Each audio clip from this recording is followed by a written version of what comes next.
how do we as a business, how do we plan for our clients' retirement picture? There's far better ways to ensure that you're set up for success and that you can live the lifestyle that you're looking to live. Doing the right thing up front can only lead to good things down the road, but you have to make those moves up front first. Welcome to the podcast, Retirement Done Right, hosted by David Rath and Pat Kalish. We tackle various topics such as retirement, Social Security, taxes, estate planning, wealth planning, and more. If you have further questions or want to learn more, we would love to hear from you. You can reach us at contwealth.com. Please note that the information discussed on this podcast is for educational purposes only and does not constitute professional advice. Listeners should not act upon the information or content without first seeking the advice of a licensed financial professional. Hello and welcome back to another episode of Retirement Done Right. I am David Rath and I'm here with my co-host, Pat Kalish. Pat, how's everything going? It's good. Retirement done right. It's is a very nice way to start. I like it. I had to do some pretty in-depth research to make sure that we weren't duplicating any sort of names that were floating out there. And there were a few episode titles that had this title, but I feel like you always have to go with the alliteration and have to work that in there somehow. So as I mentioned in our newsletter, we are going to be focusing the conversation on retiree issues. And we realize that might not apply to every single one of our clients directly, but it might indirectly apply based on some of the things that we're going to be talking about. So we still want everybody to tune in. And if you know anybody that you feel would benefit from some of the things that we're discussing, feel free to forward it along. We'd love the additional audience and boosting our metrics. I think everyone wants financial independence. So retirement done right, I think flows off the tongue and works. Yeah, for sure. So as we talked about in the last episode, Pat is the newest member of our team. He's moving up here from Pennsylvania. So he's going to be in the office soon. If you happen to stop in from April beyond, make sure you stop by and say hi to him. He's doing some really fantastic work for our clients, especially in the retirement planning department. And what we're going to talk about today is how do we as a business, how do we plan for our clients' retirement picture? And so want to get started talking about maybe some rules of thumb that are out there where people are vaguely aware of how they should approach the idea of how much money will you need or how much money will a client need for retirement. Why don't you take a minute, talk through some of the things that are out there as basic rules of thumb?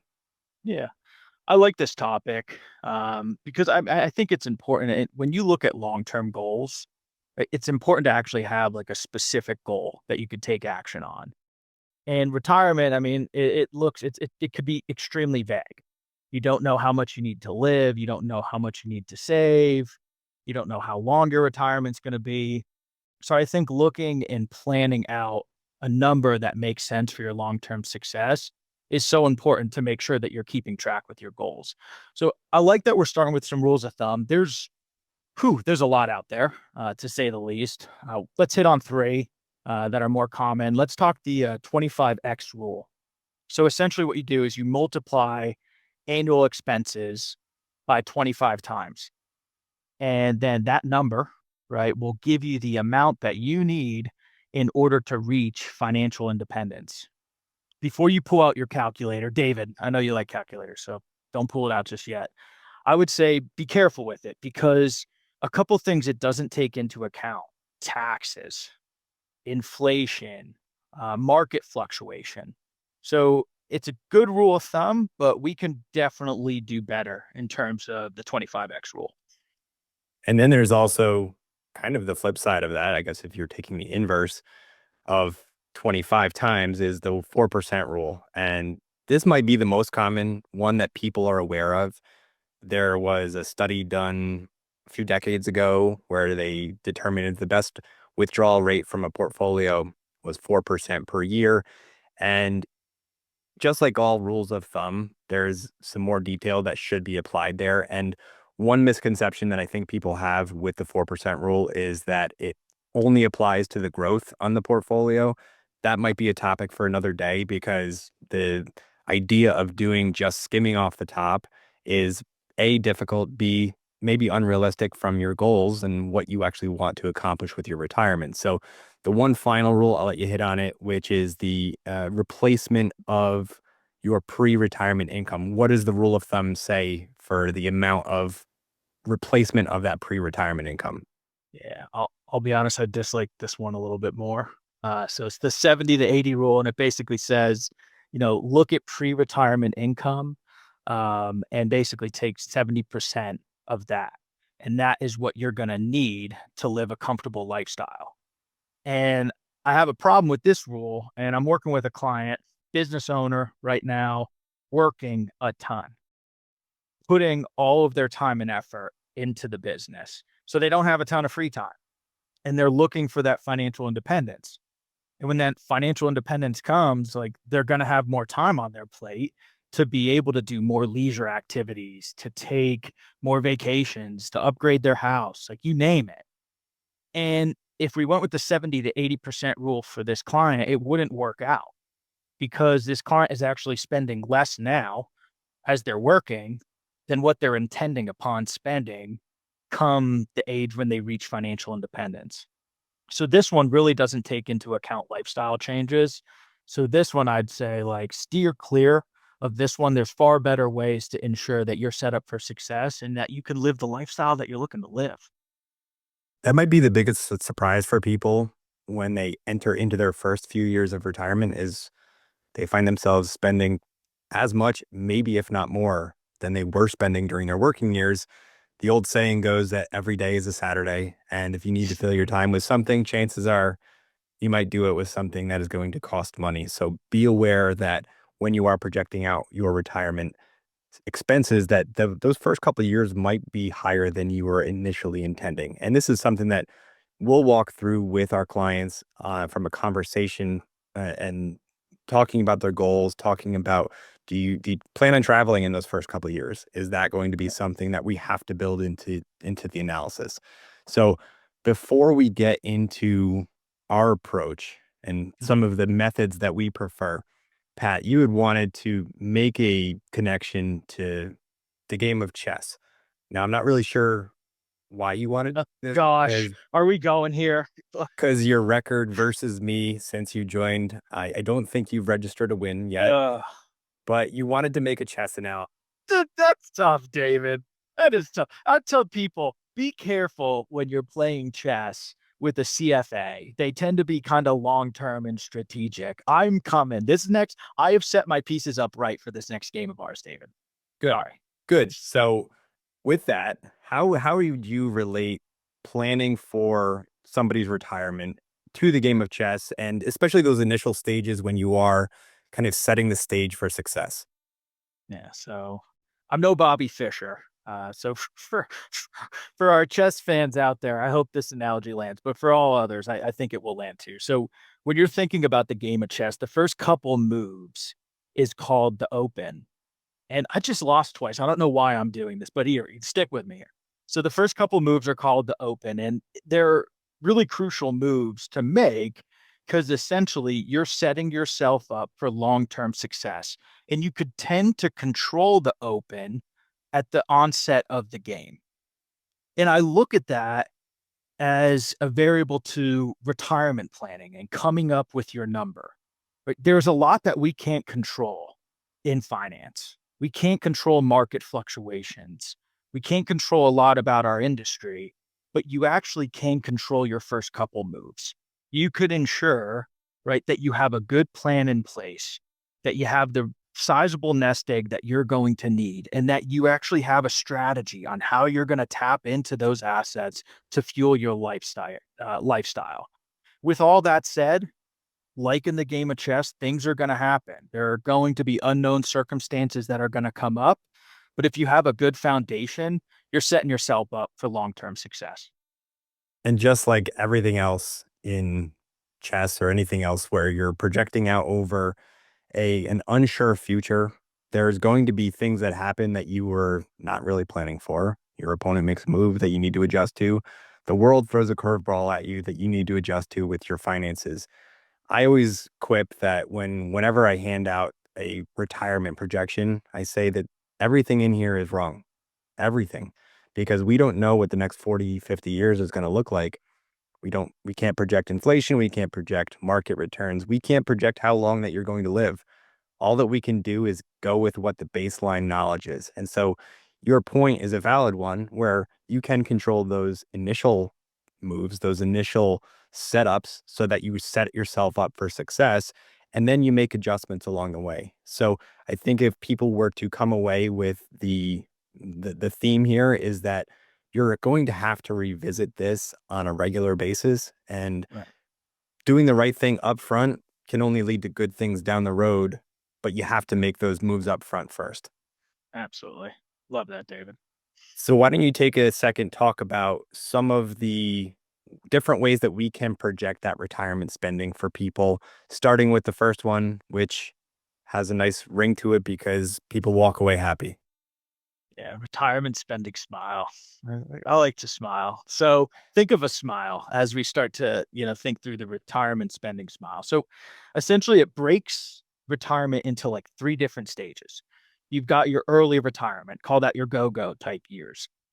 And typically what a lot of people find is that they are spending more, right? They're younger, they have more energy, so that leisure activities, right, tend to actually go up.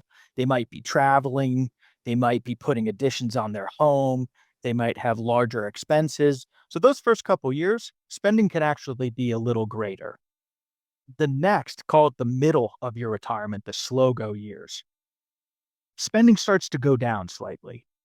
You're not traveling as much. Maybe all of the home improvements have already been done, and you're just not spending as much during those years. And then finally, you have kind of the late stages of retirement. And then expenses actually start to ratchet back up. Reason being is healthcare and long term care. So, breaking it out and understanding these stages, I think is not only important to have like a good grasp of what your strategy is going to look like, but my favorite part of it is it gives people a little bit more flexibility during those early years so that they have the confidence to truly enjoy their financial independence. And you want to make projections as realistic as possible. Obviously, we can't project out what the next 30 to 40 years looks like, but we can go with historical scenarios that we've seen either Right. through personal experience with our own clients, with our family members. And the fact of the matter is, upfront, there's probably more discretionary spending to happen. And then, as you mentioned, on the back end, there is that aspect of healthcare expenses going up, long-term care events that happen. Right. And so, a related way to approach this, you mentioned the go-go years and the slow-go years. Mhm. There is there's a method called retirement spending stages where essentially you've insured against that last section, which is the healthcare, especially as it relates to long-term care, because those no-go years, as so slow go, go go, no, what is it? Go go, slow go, and no go.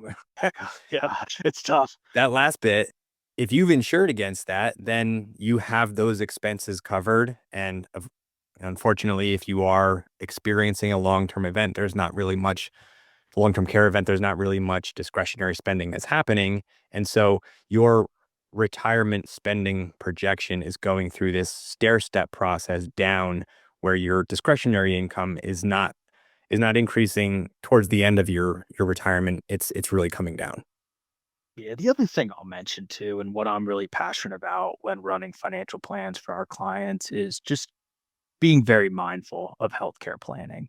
There's so much that goes into it, but planning for, if you're pre-65, how are you going to bridge the gap to Medicare? Once you're at Medicare, making the right decisions to make sure that you're fully insured and you're confident within your plan. And then also making sure that you're prepared for long-term care events. And I'm not just saying that's going to be through insurance. If you have it, great. But if you don't, like, how can we self-insure to make sure that you're set up for success and you're going to be comfortable? So when I think about healthcare planning within the financial plans that we run, it's a separate line item because first off, I want to have the conversation, want to make sure we feel secure. And then I also really want to make sure that it's projected out correctly because healthcare tends to increase a little bit more than the general rate of inflation. It's important to keep that in mind. Yeah. And of course, as we're dealing with projections, You don't know, and it's basically what you want to assume for. And I mentioned at the beginning of this discussion, projecting out how long somebody's going to live for. And of Mm. course, this is going to be based on family health history, current health, other personal factors. But I pulled up some data as it relates to actuarial tables and Wait, things that, wait, David, you pulled up data? no, Wow, that's my first time. that's surprising to me, you know? My first, my first experience with the Google search engine. As, and I think people might underestimate how long or the chances that they might live a long and fulfilling retirement. And if a couple is age 65, there is a 50% chance that at least one of them makes it to age 90. And there's going to be differences, male, female, and as we mentioned, personal health history. But we run our projections actually slightly longer than that. We assume living until 95 as part of our projection system because we would much rather plan for a situation where we need money for a longer period of time than planning for them to live till 80 and then they run out of money and blame us for that. 100%. And like going back to those rules of thumb, most of those rules of thumb only account for 30 years. So if you're running those rules of thumb, keep that in mind because if you're looking to potentially retire early, your retirement may be far more than 30 years. So planning out and ensuring that you have longevity built into your plan is so important. The other thing I'd say is I get a lot of clients that are like 95, I'm never going to live to that age. Okay, that's understandable. We can still come up with a strategy that works, but a financial plan is not a one-time event. It's a journey. So as things change, like that's why we can continue to make modifications to make sure you're set up for success. And we talked about the other things that we can plan for. You mentioned taxes as one of them. And so as we're Mhm. building out this future picture, what are some things that we're accounting for? You touched on taxes, you touched on medical expenses. As part of your conversations with clients, what else do you ask them about and what are some of the goals or things that you commonly come across that you are building into these financial plans? Yeah. So we could take taxes, for example. Taxes are a huge part of financial planning. I mean, it's pretty much the undertone to the financial plans that you put together, and for many different reasons. And we can create a whole podcast on taxes. But I would say, in terms of what we're discussing, when you're thinking about a retirement spending strategy, tapping into your assets in a tax efficient way is extremely important. There's some rules of thumb out there as well. Tap into taxable assets first, tax deferred, and then tax free. But that might not work for every client situation. So we need to keep that in mind and we need to have a good picture of how we can tap into those assets in an efficient way. The other thing is, as you're progressing into those golden years, and income potentially falls off and you're say pre-social security or pre, other forms of income, there's also opportunities to get really creative in terms of tax planning. Things such as Roth conversions that can really help a client's long-term success. So taxes just in every one of my conversations, I'm talking about it because it's so important. And having a total picture of a client's financial situation is crucial for us to do a good job. Because if we don't have every piece to the puzzle, we're not going to be able to plan as accurately and as appropriately as we would like. So taxes, medical insurance, long-term care insurance, those are big ones that are going to have a large impact on your financial plan. And luckily, we have some software that is really great about modeling this stuff out. Very easy visuals for people to latch onto. Other things might be legacy, talking about how much money do you want to leave behind to your heirs, to a charity, if that is your persuasion. And all of that is going to bleed into how much money should we have stacked away. And Right. if leaving money behind is not a goal of yours, then why are we having that conversation prior about just skimming money off the top? Right. Part of that might be because you don't want to see the value of your money go down because you think it might run out. But that's where we come in and talk about we want to give you permission to Mm. spend your money. You've worked so hard up to this point to set yourself up for success. we would hate to see you just be extremely frugal and not benefit from any of the hard work that you've done over the years because you're worried that it might run out. And teaser for the next episode, we're going to talk more about once you're in retirement, how do we structure your investment portfolio? How do we structure your distributions so that we're minimizing taxes, so that we're making you more comfortable to be able to spend money so that you enjoy yourself? Right. I would say this too is like the clients that we work with, they've sacrificed so much to put themselves in a good position. So my goal when running these plans is, like you said, permission, confidence in being able to enjoy all of the hard work that you put in. And it's tough. Like you spend pretty much your whole life saving up for this opportunity of financial independence, and you're saving and you're saving. And now you flip the gear and now it's time to spend. So we're not naive. Like we understand that this is a really tough, just psychological thing to wrap your head around, but that's why we wanna build robust plans where you have confidence in the projections and confidence in knowing that as things come up, we are here to make changes and work with you so that you could just truly enjoy financial independence. It's such a mindset shift. I've never experienced it myself because I'm Me still either. working, but I can only imagine if I were just to retire tomorrow. Let's say I won the lottery and retired tomorrow, and now I have to switch from going to work every day, being driven in a career and being wanting to advance and doing all the things that come with being a working professional. It's like pulling an e-brake in your car on the highway.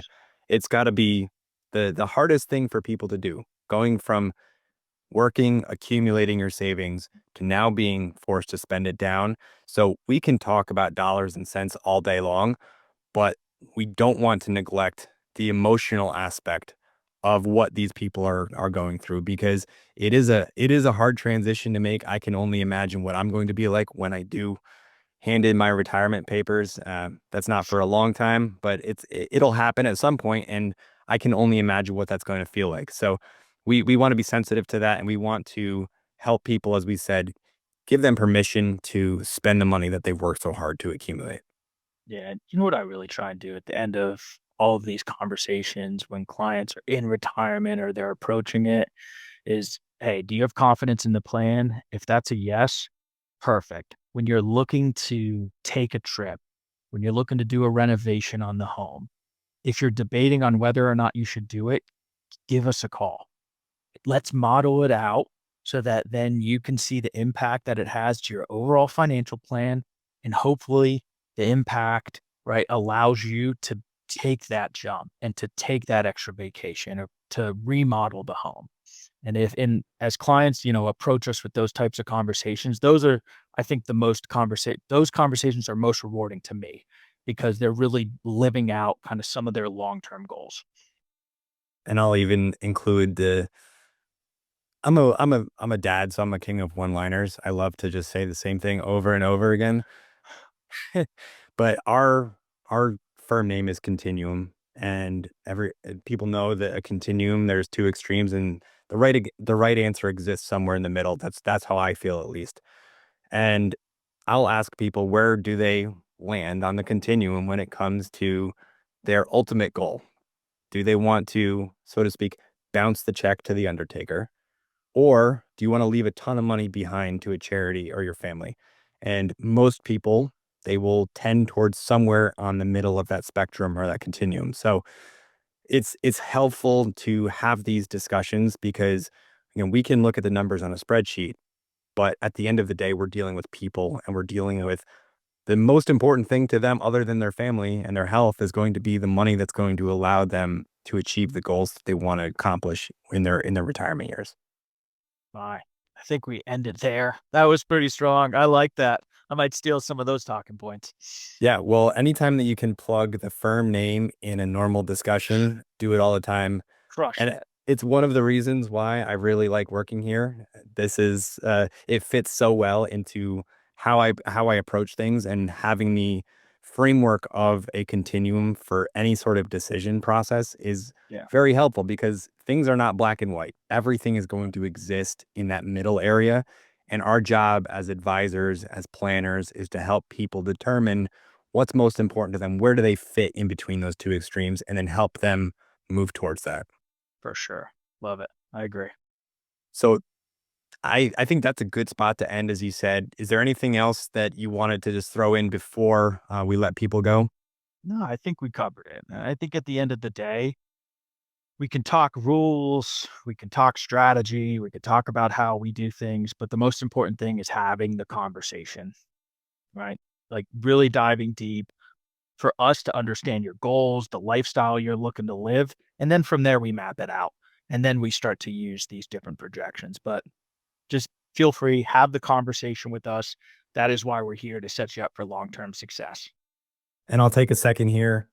Thanks again for tuning in. This is going to be a new endeavor with mostly me and Pat. We'll probably bring on some other members of the team for guest appearances. We might bring on outside people that are experts in their fields to talk about how we integrate what they do into what we do. And so expect that this comes out, I would say, once every other week. It's going to be available on YouTube. It's going to be available on different podcast platforms. So make sure to subscribe. Make sure to follow us on YouTube. Hit the subscribe button, like button, all the good stuff that helps us expand the amount of people that we can help with this type of information. And of course, if you have any feedback, please let us know.